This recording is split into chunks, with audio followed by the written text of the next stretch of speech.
Sir అసలు metallurgy, nano technology, allied sciences ఇవన్నీ కలిపి మీరు We successfully developed aluminum hydride. ఆయుర్వేదాన్ని ఒక సస్టైనబుల్ లైఫ్ స్టైల్గా ఎందుకు ప్రమోట్ చేస్తున్నారు? ఆయుర్వేద గ్రంథాలన్నీ కూడా 14వ శతాబ్దం తర్వాత సంహితలు లేవు. ఇప్పుడు డయాబెటీస్ అనేది చాలా కామన్ ప్రాబ్లం, అందరూ ఫేస్ చేస్తున్నారు. So how can this product help the people? Blood brain barriers. Sir ఇప్పుడు ఆయుర్వేదాలో ఉమెన్స్ హెల్త్ ఇష్యూస్ ఉన్నాయి, లైక్ పీసీఓడి కానీ, ఎండోమెట్రిసిస్ కానీ, ఫైబ్రాయిడ్స్ కానీ. How does Ayurveda help in those aspects? ఒక అద్భుతం భగవంతుడే ఇచ్చాడు మార్గాలు. ఓహో, అక్కడ నాకు ఆలోచన మొదలైంది.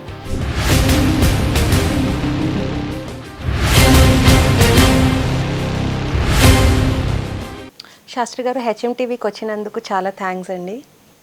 సో ఇప్పుడు మిమ్మల్ని చాలా పాపులర్గా వేదర్శి శాస్త్రి గారు అని పిలుస్తారు.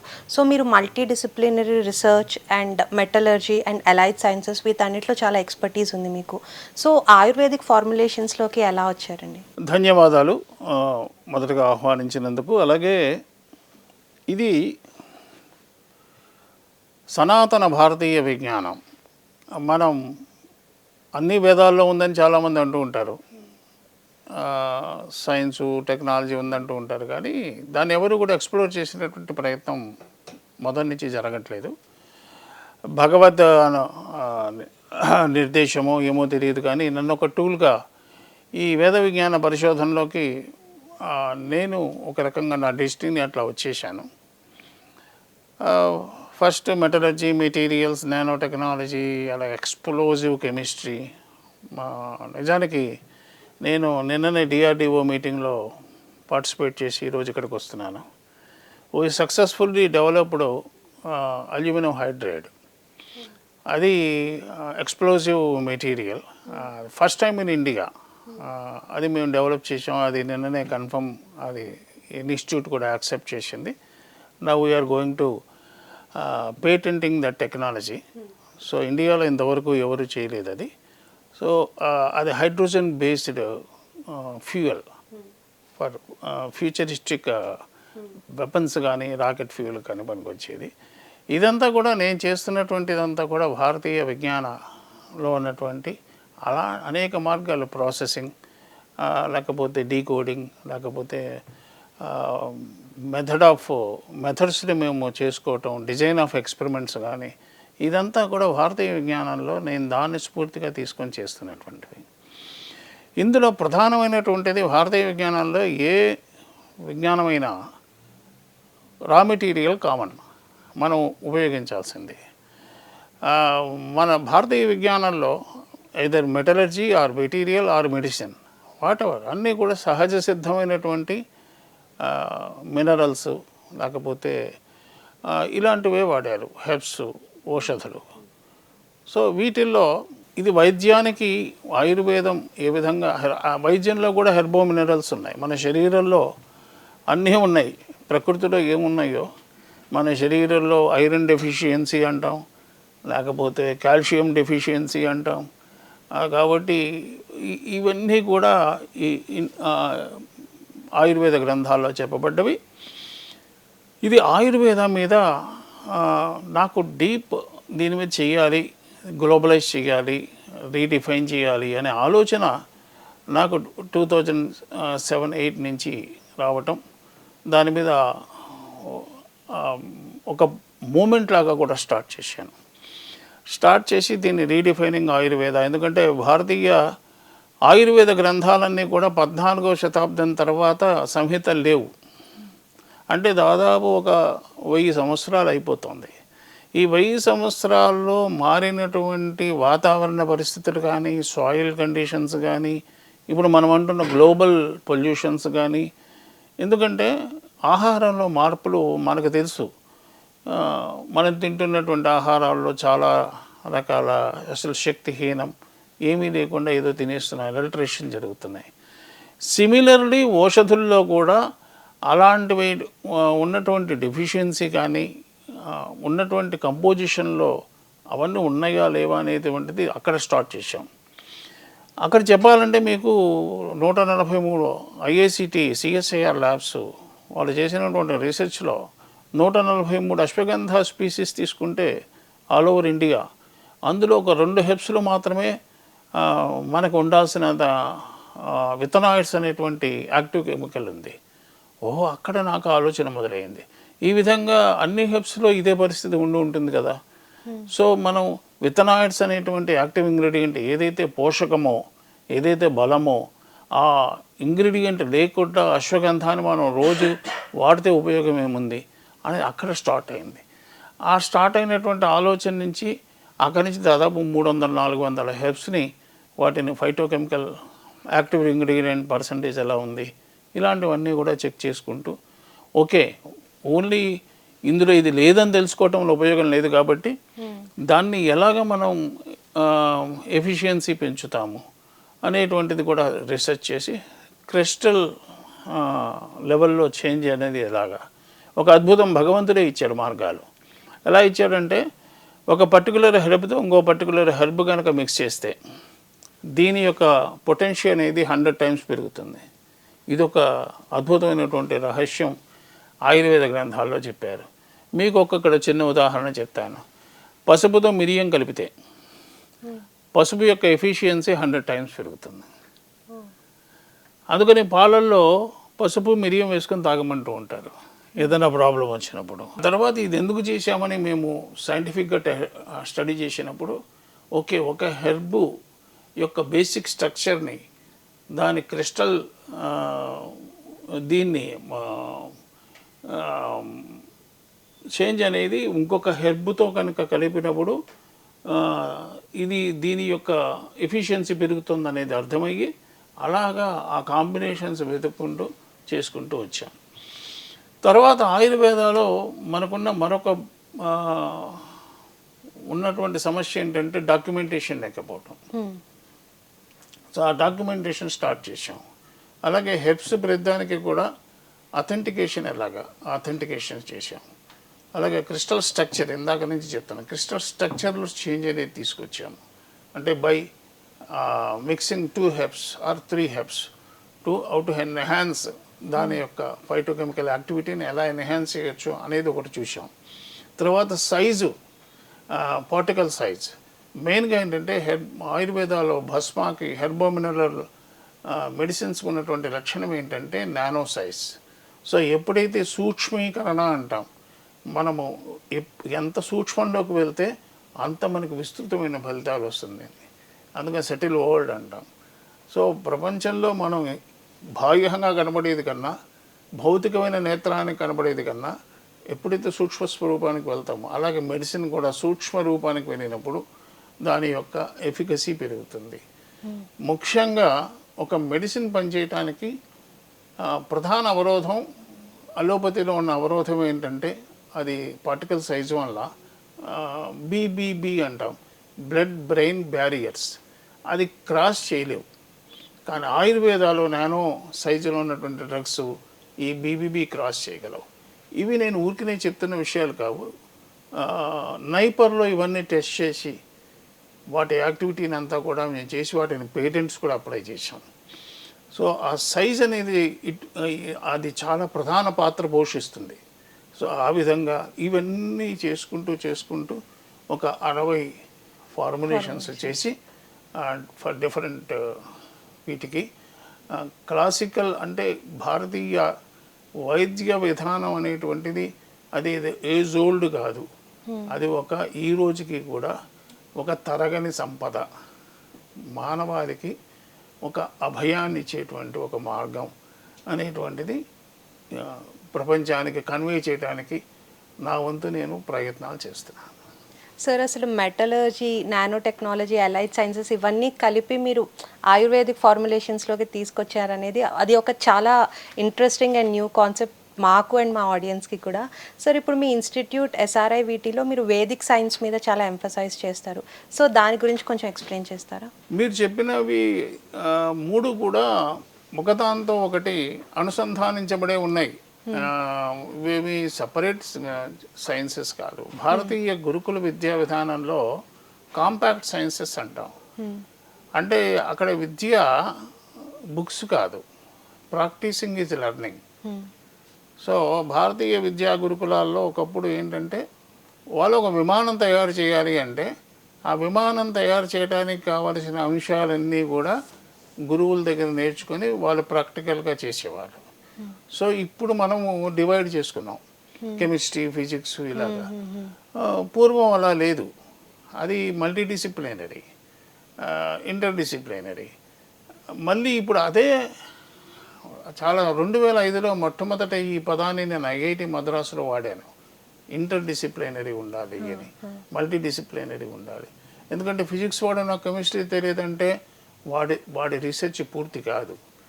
అలాగే ఒక బ్రాంచ్ వాడు ఇంకో బ్రాంచ్తో నా సంబంధం లేదని కూర్చుంటే కాదు. ఇవన్నీ ఇంటర్డిసిప్లినరీ. ప్రతిదానికి డోర్స్ ఉండాలి. ఇప్పుడు పెద్ద భవంతి ఉంటే ఒక గదిలోంచి ఇంకో గదిలోకి డోర్ లేకపోతే ఈ గదిలో వాడు ఈ గదిలోనే ఉంటాడు, ఆ గదిలో వాడు ఆ గదిలోనే ఉంటాడు. అలాగే ఇక్కడ కూడా ఈ మీరు చెప్పిన ఇవన్నీ కూడా metallurgy, nano technology, materials, Ayurveda, మళ్ళీ ఇందులో వచ్చేటప్పటికి కెమిస్ట్రీ ఉంది, బయాలజీ ఉంది, మళ్ళీ అలాగే ఫిజిక్స్ ఉంది, అన్నీ ఉన్నాయి ఇందులోనే. కాబట్టి నేను భారతీయ ఈ విద్యని అదొక విద్యగా, ఒక సంపూర్ణమైనటువంటి ప్యాకేజ్గా చూస్తాను, కాంపాక్ట్ సైన్స్గా చూస్తాను. దీని అప్లికేషన్స్ ఏంటి, ఉపయోగాలు ఏంటి, దాన్ని మళ్ళీ మనం ఆయుర్వేద అంటాం, మెటలర్జీ అంటాం, మెటీరియల్స్ అంటాం. నాకు మొత్తం వచ్చేసేసి ఇదంతా కూడా ఒక విజ్ఞాన రాశి. ఈ విజ్ఞాన రాశి నుంచి మనకి ఏది కావాలంటే దాన్ని తీసివ్వటము అనేది ఈ ప్రాక్టీస్ 25 ఏళ్ళ నుంచి చేస్తూ ఉన్నాం. కాబట్టి ఇందులో ఆయుర్వేద అనేటువంటిది కూడా ఒక సెగ్మెంట్ అనొచ్చు, ఒక ప్రధానమైన విభాగం కావచ్చు. Sir, it's very interesting to hear. ఇప్పుడు మనం చూసుకుంటే మీరు చెప్పినట్టు మనకి ఆయుర్వేద అనేది మీరు ఒక లైఫ్ సైన్స్గా చెప్తున్నారు. ఇప్పుడు మనం యూజ్ చేసే మోడర్న్ మెడిసిన్ కానీ సింథటిక్ డ్రగ్స్ కానీ అదొక వే అండ్ ఆయుర్వేద ఒక వే. సో మీరు ఆయుర్వేదాన్ని ఒక సస్టైనబుల్ లైఫ్ స్టైల్గా ఎందుకు ప్రమోట్ చేస్తున్నారు? అదే సస్టైనబుల్ లైఫ్ స్టైల్ కాబట్టి. ఎందుకంటే మీరు అన్న పదంలోనే సస్టైనబుల్ అనేటువంటిది ఉంది. మనం ఈ రోజున చూసుకుంటే అలోపతిక్ మెడిసిన్ సిస్టమ్ లేదా డ్రగ్ సిస్టమ్ అనేటువంటిది కాలానుగుణంగా మనం చూస్తున్నాము, ఎన్నో మార్పులకు లోనవుతూ వస్తుంది. ఒకసారి చెప్పిన మెడిసిన్ని మార్కెట్లో ఒక 10 ఏళ్ళు వాడిన మెడిసిన్ని అది వద్దు, బ్యాన్ చేయండి అంటున్నారు. What about this 10 years uses? ఈ 10 ఏళ్ళు వాడిన వాళ్ళకి మనం ఏం సమాధానం చెప్తాం? అంటే మేమనేది ఒకటే నమ్ముతాం, శాస్త్రము అంటే త్రికాలాపాద్యమైన సత్యం. ఒక పదార్థం ఉందమ్మా, ఫర్ ఎగ్జాంపుల్ ఏదో మీరు ఏది తీసుకున్నా పర్వాలేదు, ఒక మణి ఉంది, ఒక మణి డైమండ్, అది 1,00,000 సంవత్సరాల నుంచి ఇప్పటికీ డైమండే, దాని ప్రాపర్టీస్లో చేంజ్ లేదు, ఏమీ లేదు. అలాగే మీరు ఒక గోధుమ తీసుకోండి, ఆ గోధుమ ఎన్నో వేల సంవత్సరాల నుంచి గోధుమే, దాన్ని మనం వాడుతున్న ఆహార పదార్థంగా. ఈ గోధుమని ఎవరు బ్యాన్ చేస్తారా? ఎవరు చేయరు. మరి ఇక్కడ ఎందుకు ఈ అలోపతిక్ డ్రగ్స్ని 10 ఏళ్ళు, 15 ఏళ్ళు, 20 ఏళ్ళ తర్వాత కాలానుగుణమైనటువంటి దాంట్లో ఉన్నటువంటి మంచి చెడు విశ్లేషణ లేటుగా జరుగుతుందేమో అనేది ఒక భావన అందరిలోనే ఉంది. ఇది నా యొక్క ఆలోచన కాదు. ఎన్నో మెడిసిన్స్ ఇప్పుడు మనం వాడుతుంటాం, దాని సైడ్ ఎఫెక్ట్స్ చూస్తున్నాం, డాక్టర్స్ కూడా చెప్తూ ఉంటారు. దీని మీద చాలా పరిశోధన జరుగుతుంది ప్రపంచవ్యాప్తంగా. ఇప్పుడు ప్రపంచ ఆరోగ్య సంస్థ వాళ్ళు ఇచ్చినటువంటి నివేదికల్లో ఈ ఆందోళన ప్రపంచ జనాభాలో బాగా పెరిగింది కోవిడ్ తర్వాత. ఎందుకంటే మనం చేస్తున్నది ఈ వాడుతున్నటువంటి ఇంగ్లీష్ మెడిసిన్ ఏదైతే ఉందో, అలోపతిక్ మెడిసిన్, ఇది కాలాంతరంలో ఎలాంటి దుష్పరిణామాలని ఇస్తుంది అనేటువంటి స్టడీ అనేది ప్రపంచవ్యాప్తంగా ఇప్పుడు చాలా జరుగుతోంది. నేను వ్యతిరేకం కాదు, అలోపతికి వ్యతిరేకం కాదు. ఇప్పుడు మనం ఏం చేస్తాము, మనము ఒక పని చేయాలనుకున్నప్పుడు ఆ పనిలో ఏది మంచిది ఏది చెడుది విశ్లేషణ చేసుకొని ఇదైతే మనకి సేఫ్, వయబుల్, లేకపోతే ఇంకోటి రకరకాలుగా మనం చాలా ఎస్టిమేషన్స్ వేసుకుంటాం. వేసుకొని అది చేసుకున్నట్టుగా మీరు కనుక ఆలోచిస్తే ఈ రెండింటిని పెట్టుకొని ఒక కంపారిటివ్ షీట్ తీసుకోండి. ఆ కంపారిటివ్ షీట్లో అలోపతి ఆయుర్వేద పెట్టుకుంటే which is sustainable, safe and without any side effects everything. మీకు దేనికి ఎక్కువ మార్కులు వస్తే అదే ఆచరించండి. నేను చెప్పేది you are all well educated, you are all learned persons. సమాజం ఏమి మనం చెప్పింది పాటించాలనేటువంటి నిబంధన ఏమీ లేదు. ఎవరి విజ్ఞానం వాళ్ళకు ఉంది, ఎవరి సోర్స్ వాళ్ళకు ఉంది. లెట్ దెమ్ సెర్చ్, వాళ్ళనే వెతకమనండి. ఎందుకంటే ఇది ఇండివిజువల్ అవసరం, ఇది మీకోసం చేసేది. ఇది నేను ప్రమోట్ చేయగలుగుతా, అవేకనింగ్ చేయగలుగుతా, కానీ ఎవరికి వాళ్ళు దీన్ని చర్చించుకోవాలి, వాళ్ళ విషయం వచ్చేటప్పటికి ఆచరించుకోవాలి. నేను అలోపతికి ఎప్పుడు వ్యతిరేకం కాదు, కానీ అలోపతి వలన జరుగుతున్న కొన్ని దుష్పరిణామాలకు మాత్రం నేను వ్యతిరేకం. ఆయుర్వేదానికి నేను ఎప్పుడు కేవలం ఆయుర్వేదం మీద ప్రేమే కాదు, నాకున్నది ఆయుర్వేద అనేది సైంటిఫిక్గా ప్రూవ్ చేయటానికి చాలా అవకాశాలు చేశాము, ఇప్పటికే చాలా అవకాశాలు ఉన్నాయి. అది మానవాళికి ద సేఫెస్ట్ వే అని చెప్పేసి అది నేను పరిపూర్ణంగా నమ్ముతున్నాను. ఆ విషయంలో అందరూ కూడా మీరు ఎనాలిసిస్ చేయండి, మీకు అవే సమాధానాలు వస్తాయి. సార్, ఇప్పుడు ఆయుర్వేదాన్ని పీపుల్కి ఇంకా దగ్గరగా తీసుకెళ్ళడానికి మీరు ఒక హాస్పిటల్ని ఎస్టాబ్లిష్ చేశారు. సో ఏం ట్రీట్మెంట్స్ అందిస్తున్నారు అందులో? ఆయుర్వేద హాస్పిటల్లో అన్ని రకాల ట్రీట్మెంట్స్ జరుగుతాయమ్మా. యూజువల్లీ ఆయుర్వేద అనేది వైద్య విధానం. ఎందుకంటే ఒక ఆయుర్వేద డాక్టరు మొట్టమొదట ఈ అష్టాంగ ఏదైతే ఉన్నాయో 8 రకాల వైద్య విధానాలు అన్నీ చదువుకొని వాళ్ళు వస్తారు. అలాగే తర్వాత ఇప్పుడు మన ఎంబీబీఎస్ తర్వాత పీజీ లాగా ఆయుర్వేదాలో కూడా ఎండి ఉంటుంది. ఇప్పుడు మా దగ్గర గైనకాలజీ, ఆయుర్వేదాలో చాలా తక్కువ మంది గైనకాలజిస్ట్ ఉంటారు, అంటే ఒక గైనకాలజీ ఉన్నారు. ఇంకా అలాగే మాకు ఎక్స్పర్ట్స్ ప్యానల్ ఉంది. అవసరాన్ని బట్టి డాక్టర్స్ వస్తారు, ట్రీట్ చేసి వెళ్తారు. అలాగే పంచకర్మ సెంటర్ కూడా స్టార్ట్ చేయబోతున్నాము. ఇవన్నీ కూడా ఏంటంటే ఇక్కడ ఏదో ఒక పేషెంట్ వస్తే ఒక వైద్యం చేసామని కాకుండా నేను ఇక్కడ ఏం చేయమని చెప్తున్నా అంటే ఒక హోలిస్టిక్ వేలో కంప్లీట్ స్టడీ, రీసెర్చ్ ఎలా ఉంది, తర్వాత ఎలా ఉంది, వాడక ముందు ఎలా ఉంది, వాడిన తర్వాత ఎలా ఉంది, లేకపోతే ఈ మీరు ఇచ్చిన ఫుడ్ హ్యాబిట్స్ వల్ల ఏం జరుగుతుంది. కొన్ని మేము ఏం చేస్తామంటే కొన్ని ఆసనాలు సజెస్ట్ చేస్తాం, అలాగే డూస్ డోంట్స్ చెప్తాము.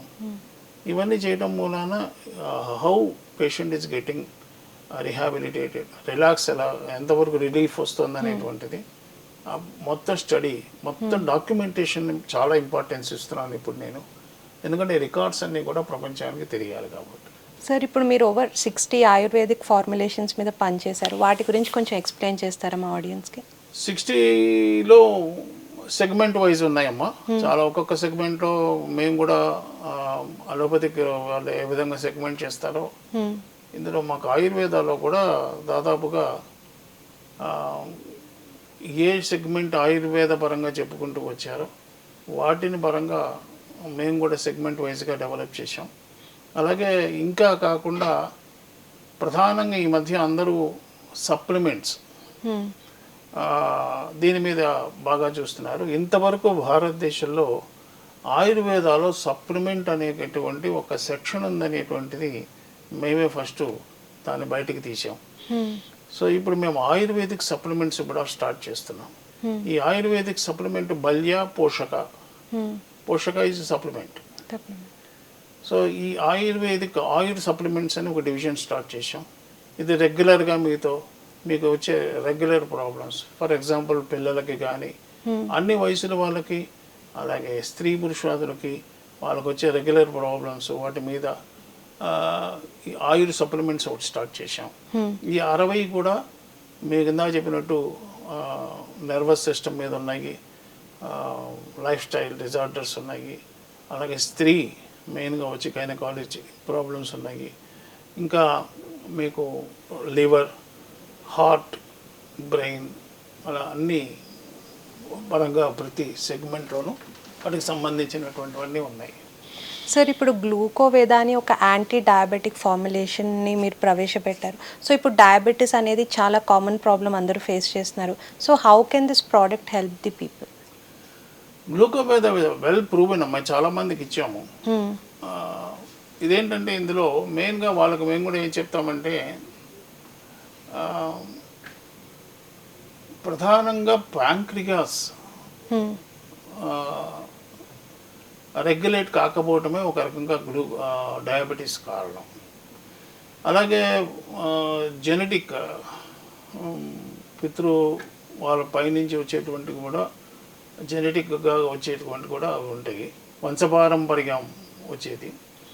వీటిలో క్రానిక్ ఉంటుంది, రెగ్యులర్ ఇది ఉంటుంది. ఈ గ్లూకోవేద మామూలుగా ఉండేటువంటి టైప్ 2 అంటాం, టైప్ 1 టైప్ 2. ఈ టైప్ 2 పేషెంట్స్లో మాత్రము ఒక 3 to 6 monthsలో వాళ్ళకి ఈ అలోపతిక్ మెడిసిన్ వాడకం చాలా నెగ్లిజిబుల్ తగ్గిపోయేటం మేము గమనించాము. ఇది నేను ఇందాక మీకు చెప్పినట్టు ఆయుర్వేదాలో ఉన్న లక్షణం ఏంటంటే అగ్నిని, ఎక్కడ అగ్ని, ఎక్కడ దహనం ఉంది, ఎక్కడ లేఖనం, ఎక్కడ ఏ యాక్టివిటీ చేయాలి, ఒక సోల్జర్ని పంపిస్తే ఆ సోల్జర్ ఏం చేసి రావాలి అనేది ప్రతి హెర్బు వెళ్ళి తన పని తను చేసి వస్తూ ఉంటుంది. అలాగే ఇద్దరు అద్భుతమైనటువంటిది మరో శిలాజిత్, ఇది కూడా అడాప్టోజెనిక్ అంటాం దీన్ని కూడా. సో వీటన్నిటినీ కాంబినేషన్ మేము చేసాం. ఇది కూడా మా ప్రొప్రైటరీ. దీని మీద కూడా మేము నైపర్లో ప్రీ క్లినికల్ చేసాం. అలాగే వీటన్నిటిని కూడా తర్వాత ఆయుర్వేదిక్ ప్రొపరేటరీ తీసుకునేటప్పుడు మేము 3 డాక్టర్స్, ఒక్కొక్క డాక్టరు 10 మంది క్లినికల్ స్టడీ చేయాలి. ఆ విధంగా కూడా క్లినికల్ స్టడీ చేయించాం. అన్నీ అయిన తర్వాత ఇప్పుడు ఈ రోజున అందరికి అందుబాటులో తీసుకొచ్చాం. దీని ప్రభావం బాగా అందరూ చెప్తున్నారు. ఎందుకంటే ముఖ్యంగా ఫస్ట్ వచ్చేటువంటి డయాబెటీస్ వల్ల వచ్చే ఫస్ట్ సైడ్ ఎఫెక్ట్స్ అన్నీ లైక్ నీరసం, ఎక్కువ పని చేయలేకపోవడం, అది అలసట, ఎక్కువ యూరిన్కి వెళ్ళటం, లేకపోతే డయాబెటిక్ కంప్లైంట్స్ అంటాం, ఇవన్నీ చాలా వరకు కంప్లీట్ అయిపోతుంది.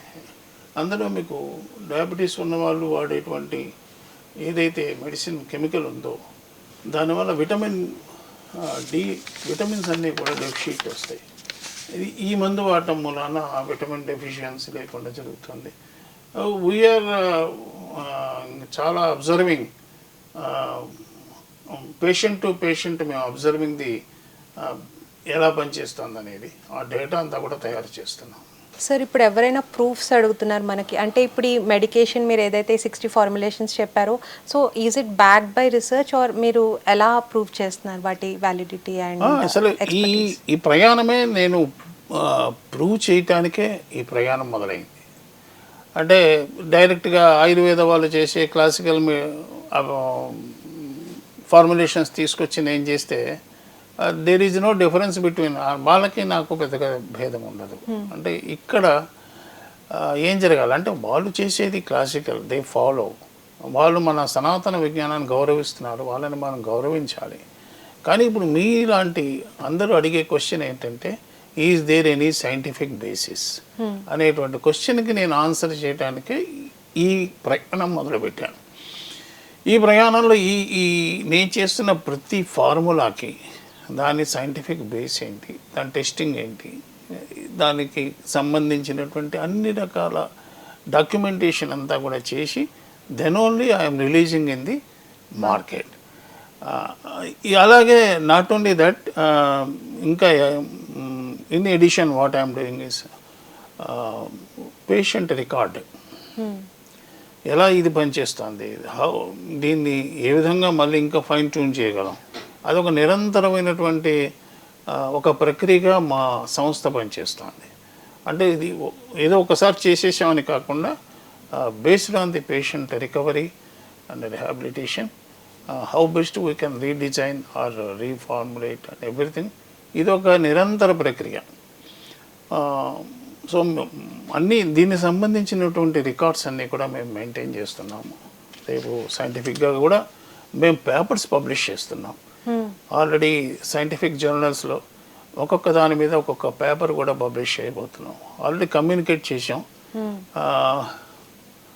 ఒక దాని మీద ఒక పేపర్ రెడీ అయిపోయింది, కమ్యూనికేట్ చేసాం. ఇంకా నెక్స్ట్ అంతా కూడా వచ్చేసి ఈ పేషెంట్స్ రికార్డ్స్ వ్యాలిడేషన్ ఎవ్రీథింగ్ మేము సైంటిఫిక్ జర్నల్స్లో పబ్లిష్ చేస్తాం. సార్ ఇప్పుడు మనం చూసుకుంటే ఈ ఐటీ కానీ కార్పొరేట్లో కానీ అందరికీ ఉండే maximum issue chronic back pain, neck pain, because system ముందు చాలా టైం కూర్చొని. సో ఆయుర్వేదాలో దానికి ఏమైనా క్యూర్ ఉందా ఆర్ రిలీఫ్ కానీ? ఆయుర్వేదాలో అజామోదాది అనే ఒక ఫార్ములేషన్ ఉందమ్మా, క్లాసికల్ ఫార్ములేషన్. దాన్ని మేము మళ్ళీ నానోలోకి చేయటం, అలాగే ఇందాక మీరు చెప్పినట్టు మేము తీసుకునే ప్రతి హెర్బ్ని కూడా క్రిస్టల్ స్ట్రక్చర్ చేంజ్ అండ్ దాని ఎన్రిచ్మెంట్, అది మన ఫోర్టిఫైయింగ్ ఇలాంటివన్నీ చేస్తాం. కాబట్టి అలాంటి ఒక క్లాసికల్ ఎందుకు వాడు చెప్పానంటే నేను అది చాలా అద్భుతంగా ఈ బ్యాక్ పెయిన్ వాటికి, జాయింట్స్ కానీ అన్ని రకాల పెయిన్స్కి, మెయిన్ వచ్చే ఆస్టియోపరోసిస్ కానీ ఆర్థరైటిస్ వీటన్నిటికీ చాలా బాగా పనిచేస్తుంది.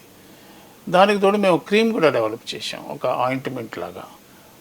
అది టాపికల్, ఇది లోపలికి వేసుకుంటున్నప్పుడు ఇది వస్తుంది. వీటన్నిటికీతో పాటుగా ప్రతి ఒక్కళ్ళు కూడా వాళ్ళు కూర్చునే పోజ్ ఏదైతే ఉందో ఆ పోజ్ ఎప్పుడు గంటల తరబడి అదే విధంగా ఉంటే ఎన్ని మందులు వాడినా ఉపయోగం లేదు.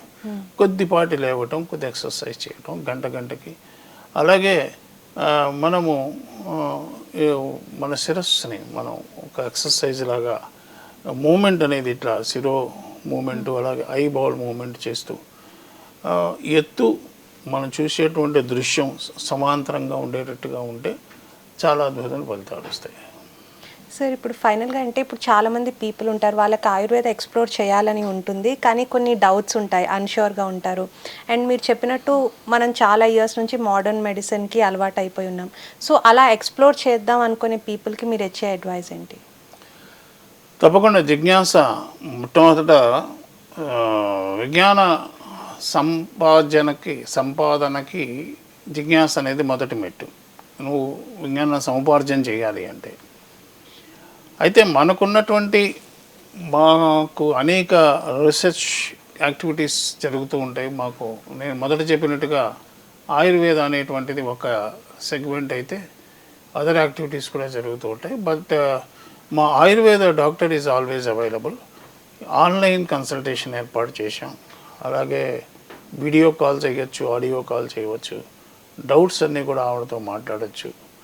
ఏదైనా అత్యవసరమైనప్పుడు నేను కూడా మంత్రి ఒక ఇంటరాక్షన్ సెషన్ లాగా కూడా ప్లాన్ చేస్తున్నాము. దాంట్లో యూత్ ఎంతమంది వచ్చినా ఆన్సర్ చేయడానికి సిద్ధంగా ఉంటాము. To create awareness in the youth or society. అలాగే దీనికి మేము కంటిన్యూ ప్రోగ్రామ్ కూడా మేము ప్లాన్ చేస్తున్నాం. దీనివల్ల ఏంటంటే వీక్లీ డాక్టరు, మంత్రి, నేను, అలాగా ఇంకా different seniors experts in this area మేము కూడా కొన్ని ప్రోగ్రామ్స్ ఆన్లైన్లో లైక్ వర్క్షాప్లో కానీ లేకపోతే ఆన్లైన్ స్పీచెస్ ఇవన్నీ కూడా ప్లాన్ చేస్తున్నాము. ఇదంతా కూడా towards awakening society towards Ayurveda. దీని మీద చాలా ప్లాన్ చేస్తున్నామమ్మా. అన్నీ 1 by 1 మేము ఇంప్లిమెంట్ చేసుకుంటూ వెళ్తాం. Sir, it's very good to know. Thank you so much for being on HMD. Thanks, Amma. Thank you, sir.